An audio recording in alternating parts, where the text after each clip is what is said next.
President of the National Air Transport Association, Nata, Annette Arjun Martins, along with other aircraft owners, are calling on the government to address the abuse and dominance that persists at the Ogle Airport, primarily due to the monopoly that the Correa family has on the airport's management. The Nata president was speaking during an exclusive interview with Newsroom on Friday. The funneling of all potential business that comes into Ogle Airport to one particular company, in this case Trans-Guyana, and also Caribbean Aviation Maintenance Services, this is the oppression and domination and abuse and anti-competitive behavior we're referring to.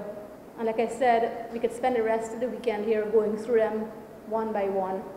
But we want to focus on the fact that the two leading bodies in Guyana, where economic interests and protection of those interests are concerned, are fully aware of the finer details. So despite whatever spin the Correa group of companies might try to put in the matter, I think anybody who wants to do their due diligence and get information from either of those agencies did establish what we're speaking about.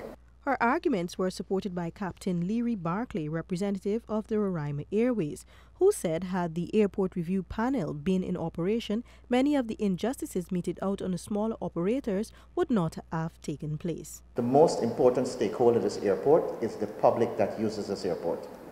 This airport provides an extremely important national service to many communities that have absolutely no other way of getting supplies or the economical way of getting supplies and moving people to and from proper medical services and commerce and access to government services on a daily basis. It is an extremely important national asset. So the public is getting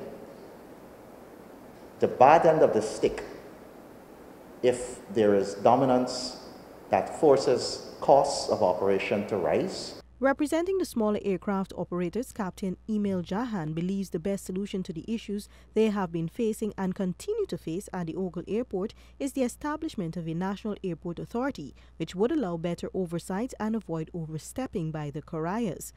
Referencing the lease issued to Ogle Airport Inc. in 2003, Arjun Martins and her colleagues pointed to the fact that it calls for fair and equitable operation for all, which has not been forthcoming.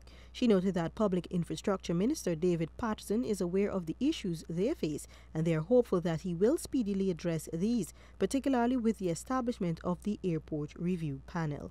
For Newsroom, Stacey Carmichael James.